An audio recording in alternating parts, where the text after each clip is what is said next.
الحمد لله رب العالمين والصلاة والسلام على نبينا محمد وعلى آله وصحبه أجمعين أما بعد.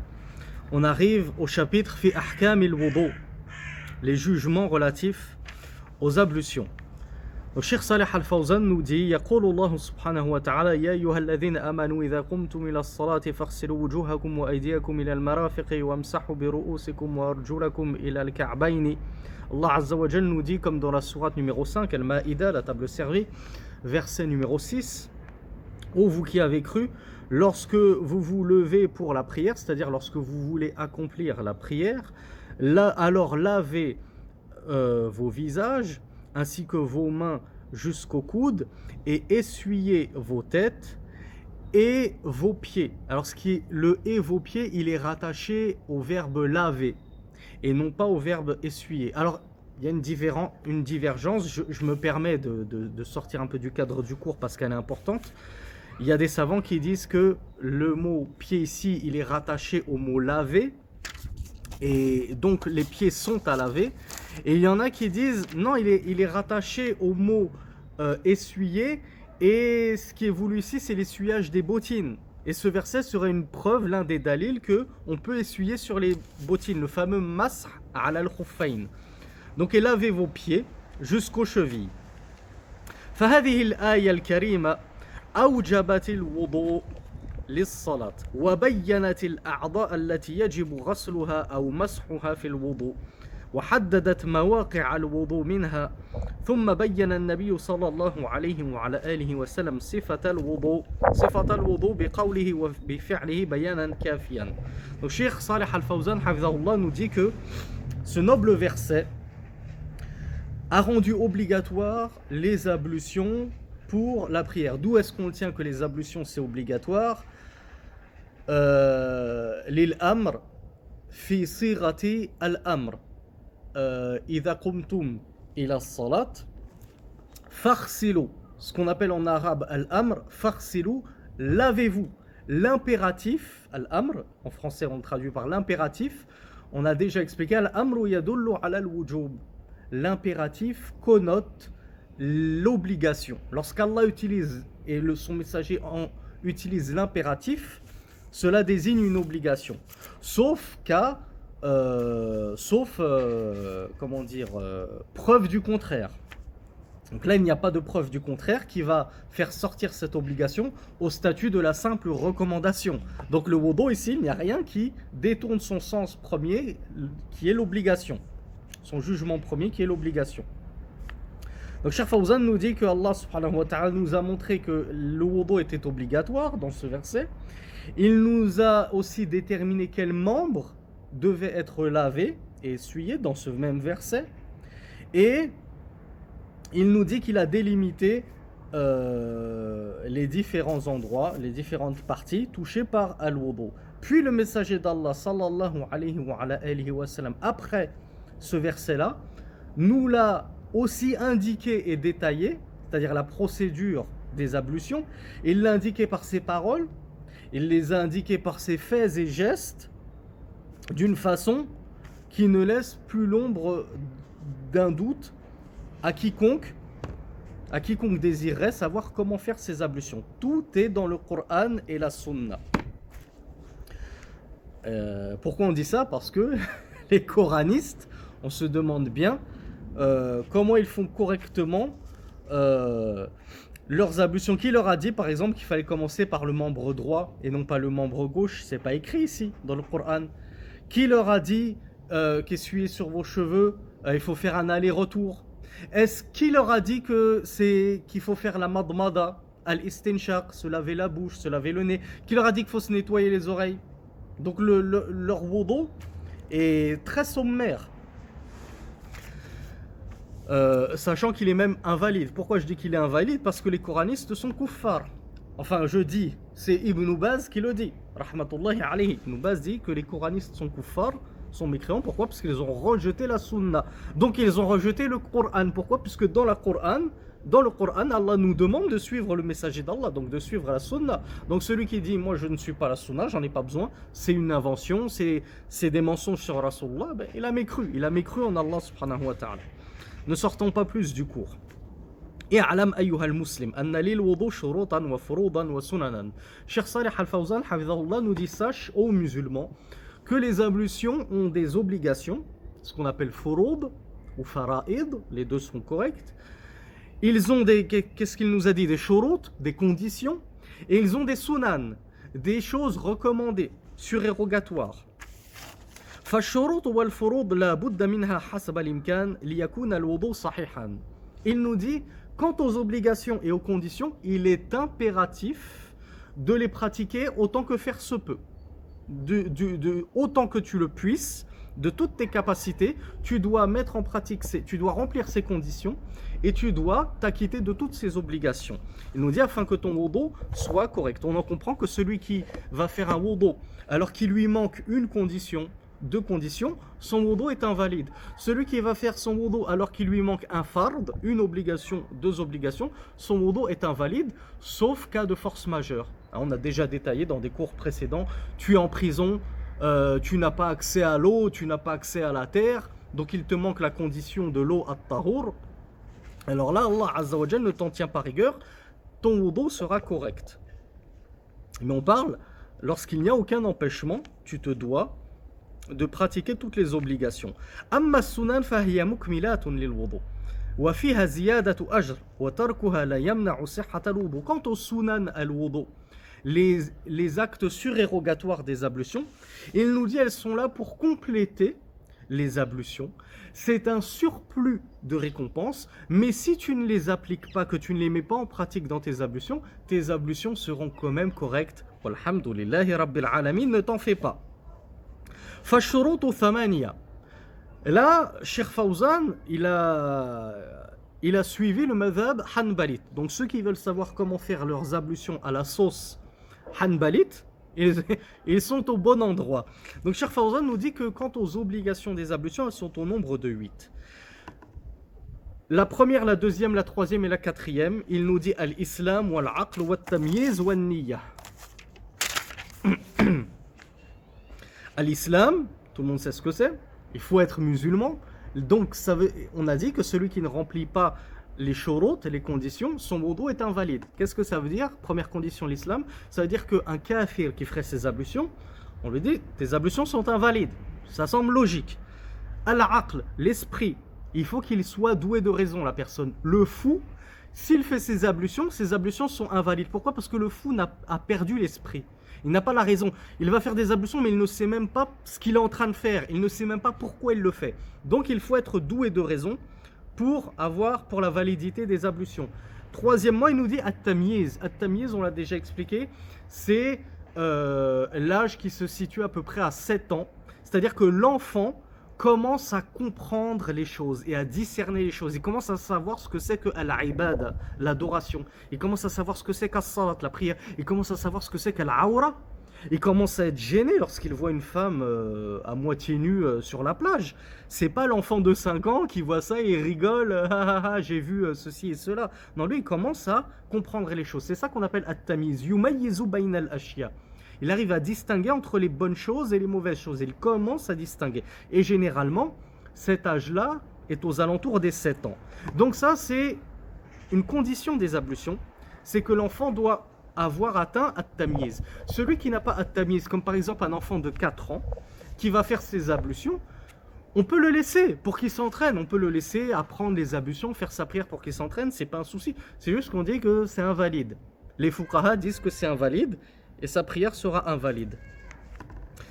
Pour ça qu'on dit, attention aux parents, ne soyez pas trop durs. Hein, ne forcez pas et n'obligez pas vos enfants à faire les ablutions, à faire la prière avant l'âge du tamiz. Rasulullah sallallahu alayhi wa sallam, qui était bien plus prompt que vous à vouloir enseigner l'islam et propager l'islam, il ne l'a ordonné qu'aux enfants de 7 ans. Ou il ne l'a enjoint qu'aux enfants de 7 ans. Et il a commencé à l'ordonner sérieusement à l'âge de 10 ans. Donc toi, commence pas à être trop dur avec ta petite fille qui a que 4 ans, ton fils qui a que 5 ans. Laisse-les grandir, laisse-les profiter de leur jeunesse. Ils auront tout le temps, crois-moi, par la suite, de prier 5 fois par jour, Inch'Allah. Et dernière condition, enfin la dernière des 8, la dernière des 4 premières sur les 8, an-niyya. l'intention, bien sûr. Innamal a'malu binniyat. Les actes ne sont considérés que selon leurs intentions. Si tu mets pas la niya, que tu fais tes ablutions comme ça juste pour te rafraîchir, on te dit ces ablutions sont invalides. Ce que tu as fait, ça s'appelle un lavage rafraîchissant. Ça s'appelle pas des ablutions. Tu peux pas prier avec ça. Tu devras refaire tes ablutions avec an-niyya, l'intention. Donc Cheikh Fawzan nous dit fala yasihhu al-wudu min kafirin wala min majnounin wala min saghir wala min saghirin la yumayyiz wala mimman lam yanwi al-wudu bi an nawa tabarrudan أو غسل أعضائه ليزيل عنها نجاسة أو وسخا. Donc là j'ai précédé le shir comme d'habitude, vous allez me dire. Sauf qu'il a apporté un point supplémentaire. Moi, je vous ai parlé du lavage rafraîchissant. Cheikh Fawzan nous dit, par exemple, il fait ses ablutions pour enlever de la saleté. Il a une saleté sur lui, il fait ses ablutions. On te dit, cette ablution, tu l'as fait là avec la niya, l'intention d'enlever la saleté. Donc, ce ne sont pas des ablutions shar'i. Ce ne sont pas des ablutions valides d'un point de vue religieux. Cinquième condition. يشترط للوضوء أيضا أن يكون الماء طهورا كما سبق. Cinquième condition, c'est que tu fasses tes ablutions avec de l'eau tahour. Et on vous renvoie, je crois que c'est le tout premier cours. Donc il nous dit, celui qui va faire ses ablutions avec de l'eau najis qui est impure, ses ablutions sont invalides. Ça c'est l'avis de Cheikh Fawzan. Et l'avis du madhab hanbali, c'est que celui qui fait ses ablutions avec de l'eau qui est tahir, ghayru mutahhir, ses ablutions sont aussi invalides. Donc celui qui va par exemple prendre de la j'avais donné l'exemple, je crois, de la Volvic légèrement citronnée, je ne sais plus comment elle s'appelle, Volvic zeste de citron. Cette eau-là, elle est pure, hein, elle n'est pas impure. Pourquoi? Parce que c'est de l'eau tahour dans laquelle c'est mélangé des matières pures. Donc elle devient tahir, mais elle n'est plus tahour. Donc c'est de l'eau qui est pure, mais elle n'est plus purifiante. Donc chez les Hanabila, c'est pas possible de faire ces ablutions avec. Chez Cheikh Fawzan, chez Cheikh Ibn Uthaymin, chez certains savants contemporains, on dit qu'à partir du moment où ce liquide, on appelle ça de l'eau, alors tu peux faire tes ablutions avec. Si on n'appelle plus ça de l'eau, mais on appelle ça du jus, tu peux pas faire tes ablutions avec. Sixième condition, يشترط للوضوء أيضا أن يكون الماء مباحا فإن كان مغصوبا أو تحصل عليه بغير طريق شرعي لم يصح الوضوء به. Et je crois que ça fait partie des mufradat à l'imam Ahmed, c'est-à-dire des choses par lesquelles c'est distingué, c'est particularisé l'imam Ahmed, c'est qu'il met comme condition, sixième condition, que l'eau soit licite. C'est-à-dire que si l'eau elle est illicite, par exemple c'est de l'eau que tu as volée à quelqu'un, c'était pas ta propriété, tu es allé chez le voisin, en cachette, tu as pris une bouteille de cristalline, ensuite tu fais tes ablutions avec, les Hanabila te disent que ces ablutions sont invalides. Pourquoi? Parce que ce par quoi tu as fait les ablutions, c'était de l'eau qui ne t'appartenait pas, tu l'as volée, tu l'as spoliée, donc c'est pas autorisé. Chez nous, les Hanabila, l'eau doit être mubah, licite, permise. Septième condition, كذلك يشترط للوضوء أن يسبقه استنجاء أو استجمار على ما سبق تفسيره. On l'a vu. La septième condition, c'est que avant de faire tes ablutions, tu dois avoir au préalable fait al-istinja ou al-istijmar. Tu dois être nettoyer les parties intimes si tu les as souillées en allant à la selle ou en urinant. Donc on a dit, tu vas aux toilettes, tu peux pas juste après être allé aux toilettes te dire ah ben je fais mes ablutions. Non, d'abord tu dois impérativement te laver. Si tu fais tes ablutions avant de te laver les parties intimes, tes ablutions sont invalides selon le madhab des Hanabila. Donc c'est une condition d'avoir au préalable fait al-istinja ou al-istijmar, même si c'est plusieurs heures. Hein. Tu es allé aux toilettes à 7h du matin, tu te nettoies à 7h du matin. Quand tu vas faire tes ablutions à midi pour la prière du Dhuhr, tu n'es pas obligé de refaire al-istinja. On l'a dit, à partir du moment où tu l'as fait, au préalable, pas forcément juste avant, c'est bon, ça suffit totalement. Huitième condition, yushtaratu lil-wudu أيضا إزالة ما يمنع وصول الماء إلى الجلد. فلا بد للمتوضئ أن يزيل ما على أعضاء الوضوء من طين أو عجين أو شمع أو وسخ متراكم أو أصباغ سميكة ليجري الماء على جلد العضو مباشرة من غير حائل. Huitième condition, ouvrez grand vos oreilles, mes sœurs, parce que c'est vous qui êtes le plus concernés par cette condition, c'est que tu dois enlever tout ce qui va faire obstruction entre ta peau et l'eau. Donc tu dois enlever tout ce qui va empêcher le passage de l'eau sur tes membres et sur ta peau. Il nous dit donc, celui qui fait ses ablutions, il est indispensable qu'il enlève sur les membres de ses ablutions. Parmi les membres, on a vu que les membres des ablutions, c'est les mains. Qui dit main dit ongles. Les ongles font partie des parties à laver des mains. C'est pas je me lave la main et tant pis si l'ongle je l'ai pas bien lavé. Non, l'ongle aussi doit faire partie, c'est-à-dire le dessus de l'ongle. Donc Cheikh Fawzan nous dit il est indispensable d'enlever tout ce qui va gêner, obstruer le passage de l'eau sur tes membres.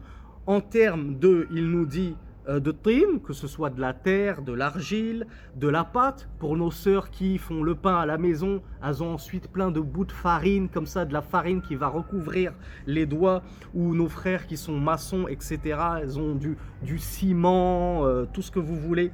Du cham, de la cire, celles qui vont se mettre des crèmes qui sont très très épaisses, tellement, comment on appelle ça, imperméables, qu'elles vont empêcher l'eau de traverser la cire ou l'huile très épaisse. À wasakhin, que ce soit de la saleté qui s'est tellement amoncelée sur ton doigt, notamment pour nos frères ouvriers qui travaillent dans le manuel, qui se salissent beaucoup les mains. Tu peux avoir tellement de crasse sur les mains que ça fait une grosse couche, et cette couche de crasse, elle va empêcher l'eau de toucher directement ta peau et les membres de tes ablutions. Ou bien asbar, ou bien les vernis. Là, ça concerne très particulièrement nos sœurs qui se mettent du vernis à ongles.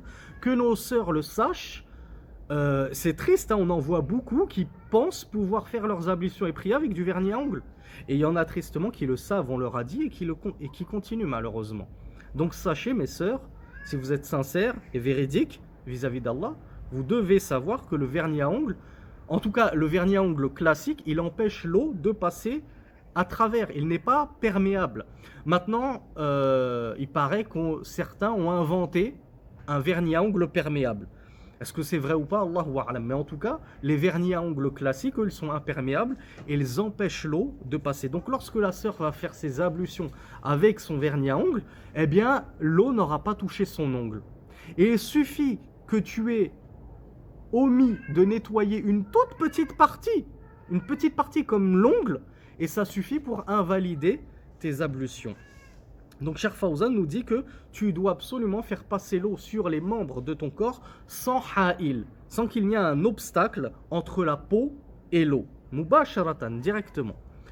Donc ça, c'était pour les conditions des ablutions. Maintenant, passons au furud al-wudu, les obligations des ablutions. Wahiya a'da'uhu, fahiya sitta. Il nous dit les obligations des ablutions, ce sont ces membres, les membres qu'il faut impérativement laver. Ils sont au nombre de 6, nous dit Cheikh Fawzan. Ahaduha ghaslul wajhi bikamilihi wa minhu al-madmada wal-istinshaq. Première chose qu'il faut laver, alors je vous pose la question, pour les non-arabes, ceux qui ne maîtrisent pas du tout l'arabe, qui n'ont pas pu comprendre ce que j'ai dit en arabe. C'est quoi la première chose que je suis obligé de laver lorsque je fais mes ablutions? Je laisse 3 secondes. Ceux qui ont dit les mains, perdu. Parce que les mains que je me lave au tout début des ablutions 3 fois, c'est pas une obligation, c'est une sunna. La première chose obligatoire que je lave dans les ablutions, c'est le visage. C'est ça la première des obligations. Si je lave les mains avant, c'est une sunna que je suis en train de faire. C'est pas une obligation. Le premier acte obligatoire, c'est de laver le visage. Et Cheikh Fawzan nous dit, et ça c'est le madhab des Hanabila, le madhab de l'imam Ahmed, c'est que la madmada, se laver la bouche, et al-istinshaq, s'inoculer de l'eau dans les narines, puis la recracher, ça fait partie des furud, ça fait partie des obligations. Contrairement aux 3 autres madhahib, chez Abu Hanifa, chez Malik, chez Shafi'i, c'est pas une obligation al-madmada ou al-istinshaq, c'est simplement, ça fait partie des sunan al-wudu. Mais chez nous les Hanabila, et chez Cheikh Fawzan, hafizahullah, il nous dit, la première obligation c'est de laver le visage.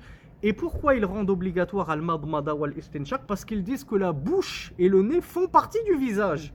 Donc s'il est obligatoire de se laver le visage, a fortiori il est obligatoire de se laver la bouche et le nez. Donc nous on recommande à nos frères de suivre cet avis c'est plus prudent. C'est plus prudent de considérer que c'est obligatoire. Comme ça, tu sors du khilaf, tu sors de la divergence.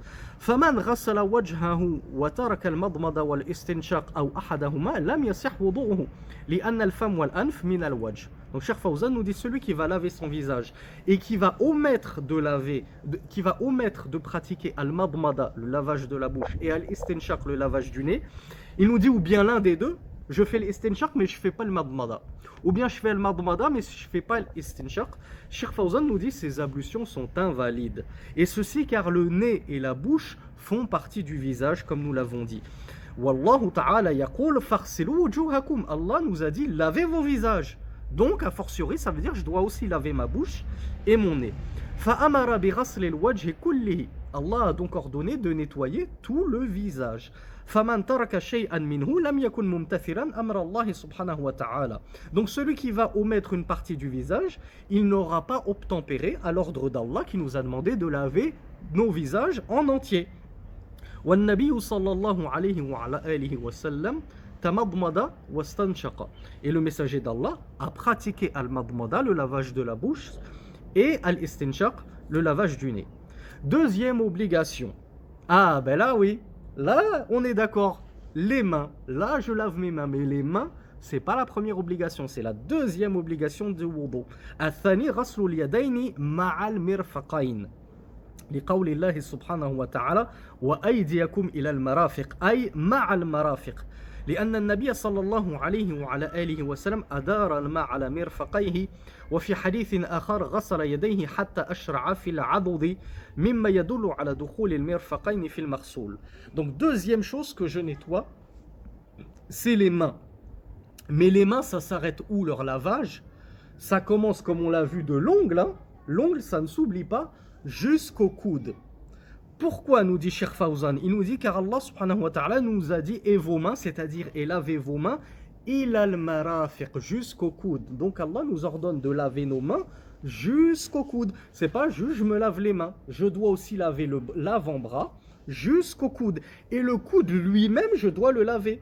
C'est pas je fais comme ça, je me lave, hop, et puis je m'arrête là.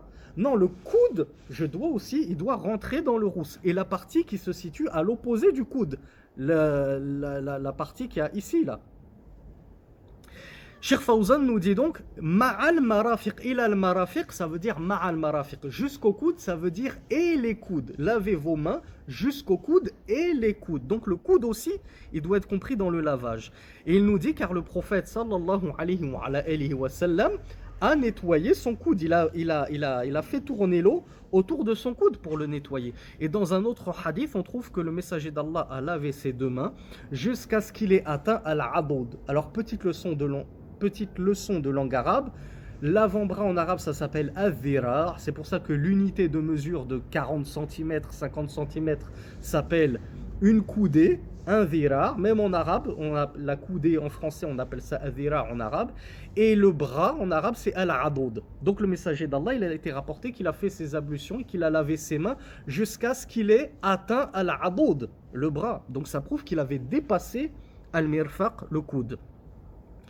Donc ceci prouve que les coudes doivent impérativement faire partie du ghusl, faire partie du lavage, du rasl plutôt. Et la troisième obligation, il y a une divergence, on n'est pas là pour évoquer la divergence. Chez les Shafi'ites, les Hanafites, il y en a qui disent une partie de la tête, il y en a qui disent rub'u ras, un quart de la tête. Chez les Malikites et les Hanabila, c'est toute la tête que tu dois nettoyer. Qu'est-ce que c'est la tête?